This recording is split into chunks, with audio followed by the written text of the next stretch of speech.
ఇదే ఎన్నికల ముందు కాంగ్రెస్ పార్టీ రేవంత్ రెడ్డి ఏమన్నారు, మా ప్రభుత్వాన్ని గెలిపించేది, మా ప్రభుత్వం వచ్చిన వెంటనే ఫీజు రియంబర్స్మెంట్ 1 ఇన్స్టాల్మెంట్ ఇచ్చేస్తాను. ఇప్పుడు ఇన్స్టాల్మెంట్లకు ఇస్తాను. ఇప్పుడు 7,500 కోట్ల రూపాయలు ఇవ్వడానికి ఇలా రకరకాల పైసలు ఇష్టం పైసలు ఇస్తున్నారు. ఇవాళ యాజమాన్యాలు పోతే 15% కమిషన్ ఇవ్వమంటున్నారు.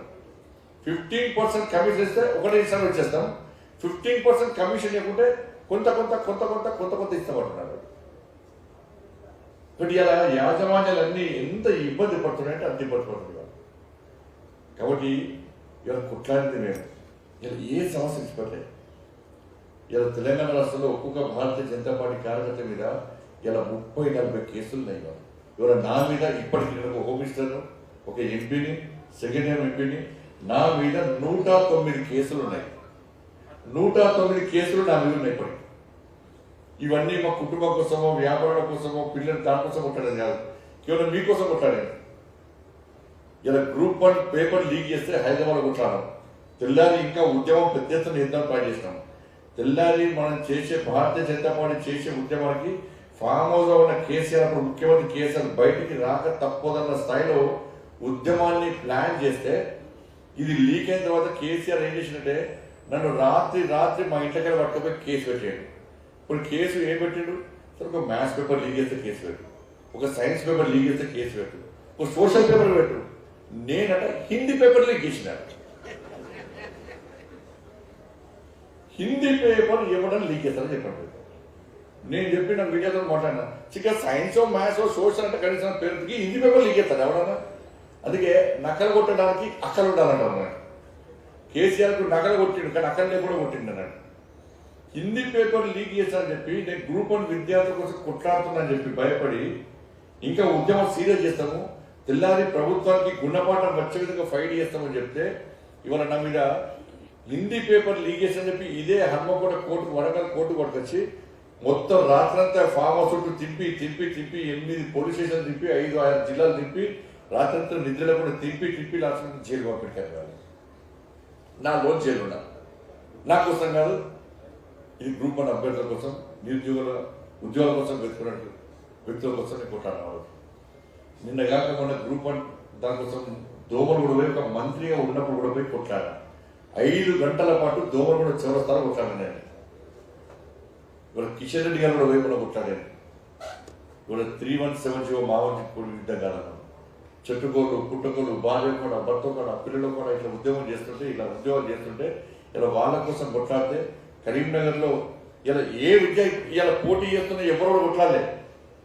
ఏ ఉపాధ్యాయ సంఘం రాలే, టిపిఆర్టీ రాలే, ఎస్టీ రాలే, డిటిఎఫ్ రాలే, ఏమి ఉపాధ్యాయ సంఘం రాలే. వాళ్ళు దేనికోసం ఉపాధ్యాయ సంఘాలు ఉపాధ్యాయ సమస్యలు కొట్టడానికి ఉపాధ్యాయ సంఘాలు రావాలి. ఇలా ఉపాధ్యాయ సమస్యలు కొట్టడకుండా టీఎన్జిఓ నాయకులు అని చెప్పించి, ఉపాధ్యాయ సంఘం నాయకులు అని చెప్పించి ఇలా ప్రభుత్వంలో ఏ అధికారంలో పార్టీ ఆ పార్టీ ఉంటే ఆ పార్టీకి కొమ్ము కాస్తే ఉపాధ్యాయ సమస్యలు ఏ విధంగా పరిష్కారం అవుతాయి? ఇవాళ ఏ ఉపాధ్యాయ సంఘం స్పందించలే. ఆ రోజు మేము నా పార్లమెంట్ కార్యాలయంలో ఉద్యమం చేస్తుంటే ఇప్పుడు మీరు నమ్మరు, రాత్రి కేసీఆర్ పోలీస్ ఆఫీసర్లకు ఫోన్ చేసి, రాత్రి ఫుల్ దాగి ఫోన్ చేసి బండి సంజయ్ కూర్చున్న ధర్నా చేస్తున్నా ఆ బిల్డింగ్ మొత్తము జేసీబీతో ధ్వంసం చేయాలి. ఇది కేసీఆర్ ఆదేశాలు. రోజు ఇలా పోలీసులు ఏం చేసి తెలుసా అక్కడ నా ఆఫీసు మొత్తము కట్టల మిషన్తో మొత్తం కడిసి పడిచి డోర్లు కడిగేసి విండోస్ ఉంటే మీకు 5 ఇంచ్ పైపు ఎంత ప్రెషర్ ఉంటుందో తెలుసు మీకు. దాంతో కొట్టకు పోయి గోడ తగ్గుతుంది. ఆ కిటికీలకి వెళ్ళి 5 ఇంచ్ పైపుతో నా కార్యకర్తలకు కొడితే 4 మహిళా కార్యకర్తల కాలు చేతులు విరిగినాయి. ఇలా చాలా మంది కార్యకర్తలకు గాజు మొక్కలు కూర్చున్నవాడు కనీసం పోలీసులు కన్నీకరణ లేకుండా రెక్కలు బట్టి గుంజుకపోయి జైలు పెట్టి నన్ను కూడా జైలు పెట్టి నేను 4 days జైలుపోయాను. మళ్ళా 4 days జైలుపోయాను. మరి అప్పుడు ఉపాధ్యాయ సంఘాలు ఎడబడినాయి.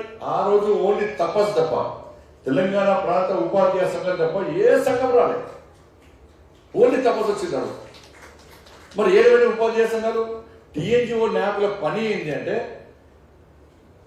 వాళ్ళ సొంత పైరవలు చేసుకోవడం, ప్రమోషన్ల కోసం వాటి కోసం పని తప్ప సాటి ఉపాధ్యాయుల పనికి. ఆ కేసీఆర్ ప్రగతి భవన్ తెలుసా? అందరి ప్రగతి భవన్ పోతారు, టీఎన్జిఓ నాయకులు పోతారు ప్రగతి భవన్.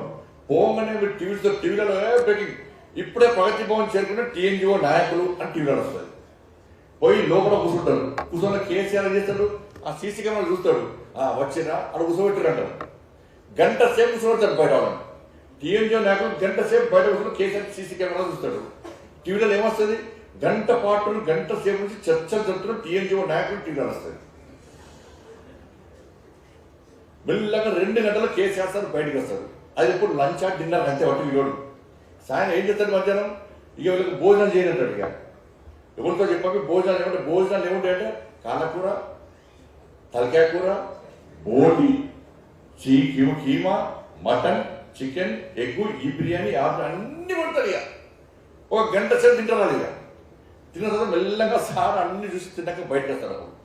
అప్పటిదాకా టీవీలలో చర్చలు వస్తున్నాయి. టీవీలో ఇక బయటకు వచ్చాక ఏం చేస్తారు? అన్న భోజనం చేసిన అదే అంటాడు. సార్ చేశాను సార్, ఓకే అని వెళ్ళిపోతారు కేసీఆర్. ఇక టీవీలో వస్తారు, లోపల పడతారు. ఈ నాయకులు వచ్చి ఏమంటారు? చర్చలు చాలా సఫలమైనాయి, కేసీఆర్ అన్ని డిమాండ్లకు ఒప్పుకున్నాడు అని చెప్పి వెళ్ళిపోతారు. ఆ చర్చలు అట్లుండయి, ఏ సమస్య పరిష్కారాలు ఉండయి, ఏముండయి. మీరు నమ్మరన్నా, నాకు టీవీఓ నాయకుడు ఫోన్ చేశాడు. అంటే ఎందుకు వెళ్ళిన కేసీఆర్ కలవడానికి ప్రభుత్వం పోతే అంటే కేసీఆర్ బెదిరించింది మమ్మల్ని. 4 months దాకా శాలరీస్ ఇచ్చే పరిస్థితి లేదు, పైసలు లేవు. మేము 4 months ఇస్తే 4 months తీసుకోవాలి, 5 months ఇస్తే 5 months తీసుకోవాలి. ఎందుకంటే ఏ ఒక్క ఉపాధ్యాయుడు అన్నా ఉద్యోగులు అన్నా కానీ రోడ్డు మీదకి ఎక్కి ఆందోళన చేస్తే నేను సస్పెండ్ చేస్తాను అని